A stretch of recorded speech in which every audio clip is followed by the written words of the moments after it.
Bună ziua! Astăzi aș vrea să vă arăt cum să folosiți MetaTrader 5, MT5, pe iPhone, pe sistem iOS. În primul rând, trebuie să intrăm în browserul, eu folosesc Google Chrome-ul, pe portalul FP Markets, în contul dumneavoastră FP Markets. Intrați aici și în stânga veți avea, dați să deschide o pagină, veți avea mai multe chestii, printre care și Platforms. Intrați în Platforms și după ce intrați în Platforms, vi se deschide o altă pagină unde aveți MetaTrader 4, MetaTrader 5, C-Trader, TradingView, ca să le puteți descărca pe telefon, da? Inclusiv aplicația FP Markets. Bun, ca să downloadăm MetaTrader 5, MT5, mergem pe MetaTrader 5 și aveți aici versiunea pentru desktop, inclusiv pentru Mac și inclusiv pentru Windows, versiunea pentru mobil, inclusiv pentru Mac sau iOS sau inclusiv Android și după aia aveți și MetaTrader pentru web dacă doriți și C-Trader și așa mai departe. Noi vom merge pe MetaTrader 5 pentru mobil, pentru sistemul download iOS, da? Pentru iPhone.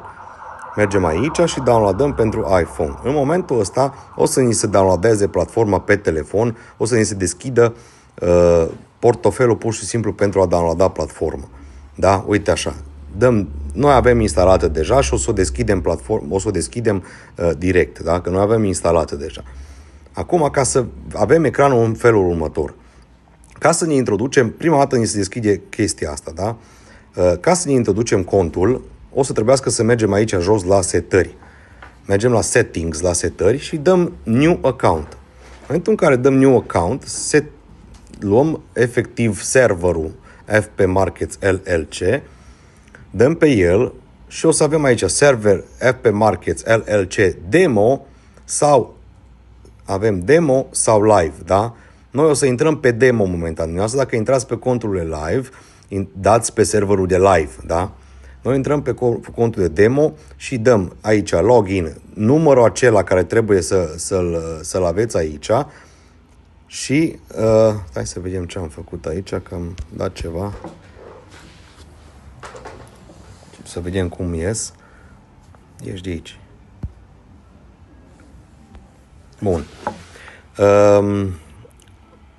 Aici la login introducem numărul de cont și parola o introducem aici mai jos, după care salvăm și dăm sign in și intrăm în cont. Noi avem deja conturile băgate, conturile noastre băgate le vedem, uitați-vă aici mai sus.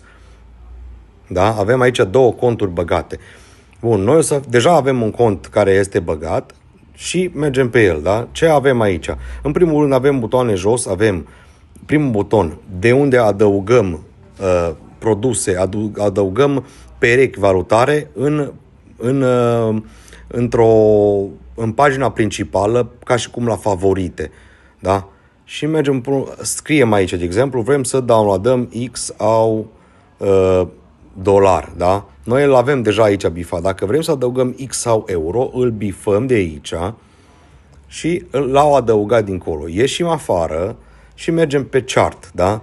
Pe chart, favoritele ne sunt în felul următor. Uitați aici sus, în stânga, da? Dacă dăm pe X sau, ne-au apărut X sau și X sau euro. Avem Bitcoin, avem GBP, GPI, avem US 100, US 30, X sau euro, X sau USD. Orice mai vrem să adăugăm, mergem înapoi pe My Quotes, aici, pe Quotes, căutăm aici simbolul și îl adăugăm. Și o să ne apară după aia în favorite aici, în partea asta. Na, bun. Acum, hai să vedem în felul următor cum folosim această chestie. Primul buton de aici de sus sunt timeframe-urile, da? M1, M5, M15, M30, H1, toate timeframe-urile, da? După aia avem un alt buton pe care folosim ca să vedem, dacă ținem apăsat, de exemplu, pe el, măsurăm pipșii. O să putem măsura ceva pipși dacă... Așa, stai că tot îmi apare aici ceva. Putem măsura pipși, așa, da? Așa se măsoară pipși cu acest tool. Da? Ținem cu o mână pe el și apăsăm, da? Așa, ținem pe o mână pe el. Așa, și trebuie să îl purtăm. Hai să vedem cum l-am reușit, l-am făcut.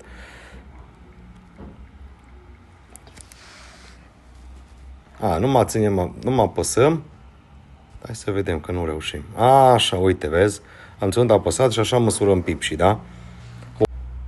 Următorul aici avem indicatori. Pentru a ne adăuga indicatori, după aia aici avem o linie de suport, avem linii de suport, linii de trend ca să putem folosi la analiză tehnică, după care aici avem în felul următor, avem buy limit sau sell limit, da? Dacă este sub preții buy limit, dacă este asupra preții sell limit. Ca să-l modificăm, de exemplu, noi vrem să luăm un buy aici. Aici de în jos avem sell limit sau buy limit. Dăm pe el, se schimbă. Dăm înapoi, se schimbă altfel, da? Deci de aici îl punem. Ca să punem stop loss-ul, avem SL, punem SL-ul aici. Hai să vedem. Așa. SL-ul și TP-ul. Îl punem SL și TP. Deci avem sell limit de aici, cu SL acolo, cu TP aici. Și dăm pe săgetuță și dăm place, ordin, da? În momentul în care am dat place ordin, avem ordinul plasat pe ecran. Ca să-l ștergem, dăm pe el și dăm mai jos aici pe pagină delete. Și se va șterge. Da? Așa se pun ordinele, da? Buy, sell, ordinele în așteptare. Orice, pending, cum vreți dumneavoastră să-i spuneți. Bun, mai departe. Dacă vrem să dăm o tranzacție din ultimul buton din dreapta sus, da? Aici se poate modifica lotul cu care lucrăm, cu 002, cu 002, cu 003, cu 005, cu cât vrem noi, da, să lucrăm. Hai să încercăm un trade cu 004, da? Și de aici se dă market execution. Hai să vedem, noi vrem să dăm un buy, de exemplu, dăm buy, automat ne-a apărut ordinul pe ecran. Dacă dăm pe ordinul ăsta, avem tot așa, SL jos, să-l mutăm unde vrem noi, SL-ul aici, TP-ul aici, da? Și dăm pe liniuță, confirmare, modify, done. Avem SL-ul pus, avem TP-ul sus, da?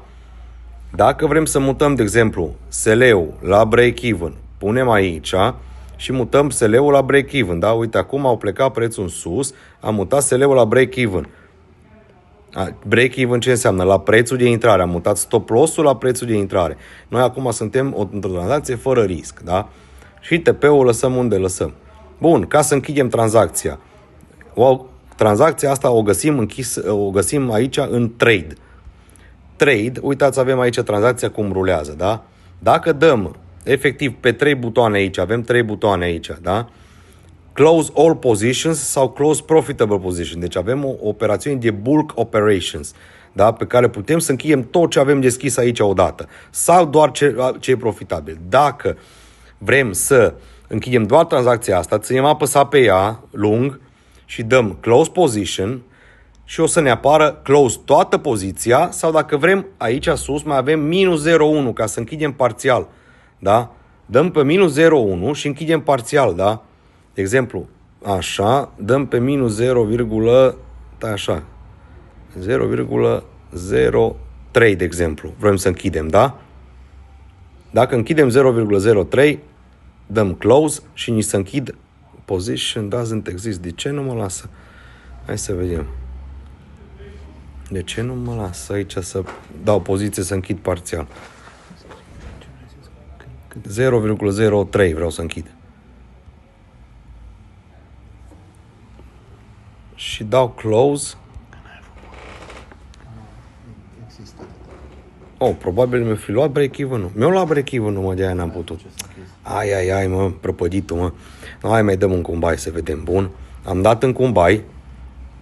Punem stop loss-ul aici. Punem TP-ul aici. Îl modificăm. L-am pus CLTP, da?